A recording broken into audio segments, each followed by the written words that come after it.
धीरे धीरे खत्म हो जाएगी और सरकार एक बार रिपोर्ट करेगा कि लोग पढ़ नहीं रहे हैं, इसलिए उस भाषाओं की भी पढ़ाई बंद हो जाएगी। का व्यवस्था चला रहे हैं, आप शिक्षा संभाल नहीं पा रहे तो आप इस्तीफा दे दीजिए।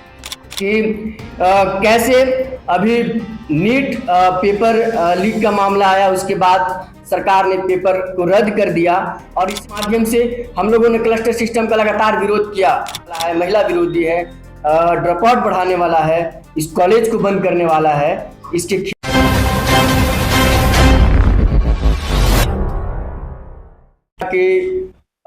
झारखंड उच्च तकनीकी शिक्षा विभाग द्वारा क्लस्टर सिस्टम झारखंड में लाया गया है और इसका असर जो है हम देख रहे हैं कि झारखंड के विभिन्न विश्वविद्यालयों में पड़ने लगा है। क्लस्टर सिस्टम बिल्कुल छात्र विरोधी है और छात्र विरोधी ये है कि गरीब छात्रों के लिए, महिला छात्राओं के लिए खास करके ये बिल्कुल ही शिक्षा विरोधी साबित होगा। और इसके साथ ही हम देख रहे हैं कि कॉलेजों को बंद करने की ये पूरी तरीके से नीति है। क्षेत्रीय भाषाओं में जो हम देखते रहे हैं कि ऐसे भी धीरे धीरे उस भाषाओं में शोध या पढ़ाई कम हो रही है। इसका मुख्य कारण हम सब लोग जानते हैं कि एक तो उस क्षेत्र में वैकेंसियां नहीं निकलती हैं और किसी तरह से पढ़ाई कर रहे हैं। लेकिन अब इस सिस्टम के तहत हम देखेंगे कि क्षेत्रीय भाषाओं की पढ़ाई धीरे धीरे खत्म हो जाएगी और सरकार एक बार रिपोर्ट करेगा कि लोग पढ़ नहीं रहे हैं, इसलिए उस भाषाओं की भी पढ़ाई बंद हो जाएगी। उसके साथ ही हम देख रहे हैं कि पीजी की पढ़ाई विश्वविद्यालय कैंपस के अंदर विश्वविद्यालय डिपार्टमेंट द्वारा आयोजित किए जाएंगे। आप जरा सोचिए कि रांची विश्वविद्यालय का हम उदाहरण लें तो रांची विश्वविद्यालय 5 जिला का कवर करता है, नीलांबर पीतांबर विश्वविद्यालय 3 का करता है, उसी तरह से बीबीएमक्यू धनबाद में है। इन सभी विश्वविद्यालय में आज कल का रिपोर्ट आप देखेंगे, पेपर में देखेंगे तो सब वीसी ने यह जारी किया है कि पीजी की पढ़ाई अब विश्वविद्यालय डिपार्टमेंट के अंदर होगा। आप जरा सोचिए कि अब तक ये होता था कि विश्वविद्यालय के अलग अलग अंगीभूत कॉलेजों में पढ़ाई होती थी पीजी की भी, लेकिन अब ये बंद कर दिया। हर एक ही विश्वविद्यालय के अंदर पढ़ाई होगा, जिससे गरीब छात्र जो दूर के छात्र हैं उनसे वंचित किया जाएगा। ड्रॉप आउट रेट तो हम देखते रहे कि ड्रॉप आउट लगातार बढ़ते रहा है और ये ड्रॉप आउट और वृद्धि करेगी। प्रोफेसरों की जो बहाली है उस पर आने वाले दिन में ये रोक लगाएगी। तो एक तो ये है। दूसरी बात हम देख रहे हैं कि कैसे अभी नीट पेपर लीक का मामला आया, उसके बाद सरकार ने पेपर को रद्द कर दिया और इससे हम देख रहे हैं कि इंडिया टुडे ने एक रिपोर्ट जारी किया है कि लगभग 94 से ज्यादा छात्रों की मौत हुआ है। और हम सब लोग जानते हैं कि छात्र एक उम्मीद में पढ़ते हैं कि अपना बेहतर भविष्य करने के लिए, लेकिन हम देख रहे हैं कि केंद्र सरकार हो या राज्य सरकार हो, इन दोनों सरकार परीक्षा लेने में विफल हो रही है। जो परीक्षा लेने वाली एजेंसी है केंद्र लेवल पे एनटीए जो है, वो हम देख रहे हैं कि लगातार जितने भी एग्जाम ले रहे हैं उसमें पेपर लीक हो जा रहा है। झारखंड में भी हम लोग देख रहे हैं कि लगातार परीक्षा पेपर लीक हो रहा है। तो इस तरह के जो छात्रों के भविष्य के साथ जो सरकार खिलवाड़ कर रही है, हमारे बच्चों, हमारे भाइयों का भविष्य बर्बाद कर रहा है, बहनों का बर्बाद कर रहा है, आपके बच्चों का बर्बाद कर रहा है, झारखंड के बच्चों का भविष्य बर्बाद हो रहा है।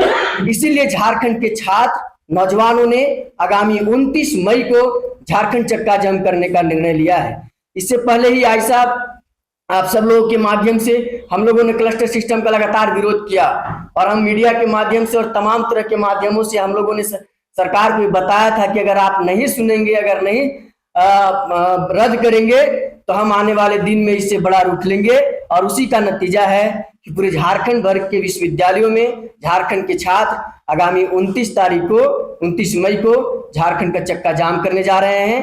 केंद्र सरकार के खिलाफ धर्मेंद्र प्रधान इस्तीफा दे और ये राज्य सरकार जो भी है, राज्य सरकार क्लस्टर सिस्टम लाया है जो बिल्कुल निजीकरण को बढ़ावा देने वाला है, महिला विरोधी है, ड्रॉप आउट बढ़ाने वाला है, इस कॉलेज को बंद करने वाला है। इसके खिलाफ में सब लोग पूरे झारखंड के छात्र उतरेंगे और इसी को लेकर प्रेस कॉन्फ्रेंस आयोजित है। उसी के साथ कि अभी एक और मामला आप देख रहे हैं कि सीबीएसई में एक वेदांत छात्र जो अपना परीक्षा रिजल्ट से असंतुष्ट था, उन्होंने चैलेंज किया, सीबीएसई से डिमांड किया और इसमें बड़ा एक धांधली आया कि हम लोगों ने देखा कि कैसे वेदांत का जब कॉपी दिखाया जाता है सीबीएसई के द्वारा तो उसका हैंडराइटिंग होता ही नहीं, उसका कॉपी होता ही नहीं है।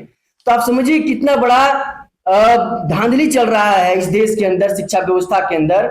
और जब वो छात्र डिमांड करता है, सवाल उठाता है, तो सरकार के कुछ लोग, सरकार के समर्थक उसको देशद्रोही और न जाने क्या क्या से उसको परोस देते हैं। तो ये झारखंड का मामला ही नहीं, पूरे देश भर का मामला है। लेकिन हम लोगों ने बिहार में इस तरह के आंदोलन कल परसों में हम लोग किया है, इसलिए झारखंड में भी हम लोग झारखंड के छात्र नौजवानों से, छात्र छात्राओं से, अभिभावकों से, प्रशासन से, दुकानदार बंधुओं से, वाहन चालकों से, तमाम लोगों से हम लोग अपील कर रहे हैं कि आगामी 29 मई को अपने बच्चों के भविष्य के लिए, बेहतर भविष्य के लिए, बेहतर शिक्षा के लिए, शिक्षा में जो धांधली हो रहा है, भ्रष्टाचार हो रहा है, पेपर लीक हो रहा है, उस पर रोक लगाने के लिए आप सब लोग समर्थन करिए, सहयोग करिए और 2 घंटे के लिए पूरे झारखंड को चक्का जाम करिए। आरवाई और आइसा के बैनर के तले प्रेस कॉन्फ्रेंस का आह्वान किए हैं, क्योंकि आप देख रहे होंगे कि किस तरीके से पूरे भारत में हो या राज्य की बात हो, अलग अलग राज्यों में देख रहे किस तरह से शिक्षा व्यवस्था हो गई है। और हाल ही के दिनों में नीट का पेपर लीक हो जाता है, जिस वजह से कई छात्र 2026 में इंडिया टुडे की रिपोर्ट के अनुसार 14 स्टूडेंट सुसाइड कर लेते हैं। और उसके बाद एनटीए कहती है कि ये पेपर लीक नहीं हुआ है, दो चार क्वेश्चंस जो हैं वो कॉम्प्रोमाइज हुए हैं। तो ये किस तरह का व्यवस्था है? इस पे हम धर्मेंद्र प्रधान से भी सवाल करते हैं कि आप किस तरह का व्यवस्था चला रहे हैं? आप शिक्षा संभाल नहीं पा रहे तो आप इस्तीफा दे दीजिए। और फिर देखें कि सीबीएसई का जो रिजल्ट आता है, वेदांत श्रीवास्तव करके एक स्टूडेंट है, महज 18 या 17 साल का स्टूडेंट है, वो ट्विटर पे पोस्ट करता है कि उसके फिजिक्स का रिजल्ट में गड़बड़ी है। वो उस पर चैलेंज करते हैं और उस चैलेंज में आता है कि वो किसी और का कॉपी है, उनका हैंडराइटिंग मैच नहीं करता है। वो स्टूडेंट सवाल उठाता है और उसको एक तरह का एंटी नेशनल पाकिस्तानी कहकर इसी भारत के देश के लोग कहते हैं कि वो इस भारत का स्टूडेंट नहीं है, वो सीबीएसई का स्टूडेंट नहीं है। बोलते हैं पाकिस्तान में कब से सीबीएसई का पढ़ाई होने लगा है। तो आप देखेंगे फिर अभी झारखंड में जो एक नया मुद्दा आ गया है, क्लस्टर सिस्टम 4-5 कॉलेजेस को मर्ज कर एक यूनिवर्सिटी बनाएगी, जिसमें सिर्फ एक कॉलेज में एक कोर्स का पढ़ाई होगा। जैसे आप हालांकि देखेंगे डोरंडा कॉलेज में वहां सिर्फ साइंस की पढ़ाई होगी, महज वहां 14,000 छात्र हैं, उसमें से 3 या 4,000 छात्र सिर्फ साइंस के स्टूडेंट हैं। और बाकी छात्रों का क्या होगा? सवाल सिर्फ बाकी डोरंडा कॉलेजेस का ही नहीं, सवाल सिर्फ यह है कि विमेंस कॉलेज को आप क्लस्टराइज कैसे करेंगे, विमेंस कॉलेज को आप किस तरह बांटेंगे। अगर आप विमेंस कॉलेज को क्लस्टराइज करेंगे तो महिलाओं की पढ़ाई बंद हो जाएगी। एक तो ये बेटी पढ़ाओ बेटी बचाओ का नारा लगाते हैं, लेकिन किस तरह से विमेंस कॉलेज को ये क्लस्टराइज करके विमेंस की पढ़ाई, महिलाओं की पढ़ाई रोक कर, क्योंकि दूर दराज गाँव से आती हैं लड़कियां पढ़ने आती है, अगर एक विमेंस कॉलेज में एक ही सब्जेक्ट का पढ़ाई होगा तो महिलाएं पढ़ाई छोड़ देंगी। आप देख रहे हैं कि किस तरह से ड्रॉप आउट का रेट बढ़ रहा है, हालांकि किस तरह से कॉलेजेस बंद हो रहे हैं, प्राइवेटाइजेशन हो रहा है। तो इस तरह का मुद्दा है। हम 29 तारीख को क्लस्टर सिस्टम को लेकर, नीट, सीबीएसई की तरह की धांधली को लेकर चक्का जाम करने वाले हैं।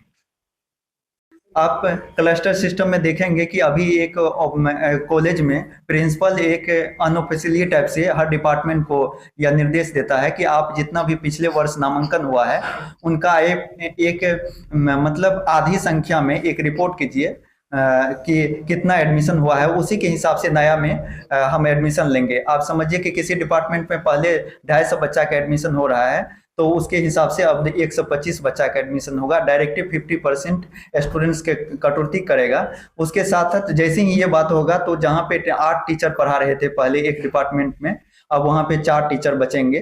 तो हम लोग का सिर्फ क्लस्टर सिस्टम को खत्म करने का मांग नहीं है, उसके साथ साथ भी तमाम तरह की मांग है जो शिक्षा को बाजारीकरण, निजीकरण और एक कॉरपोरेट हाथों में ऋण आधारित शिक्षा की तरफ धकेल रही है। उन सभी मुद्दों के खिलाफ हम लोग राज्यव्यापी चक्का जाम करने जा रहे हैं।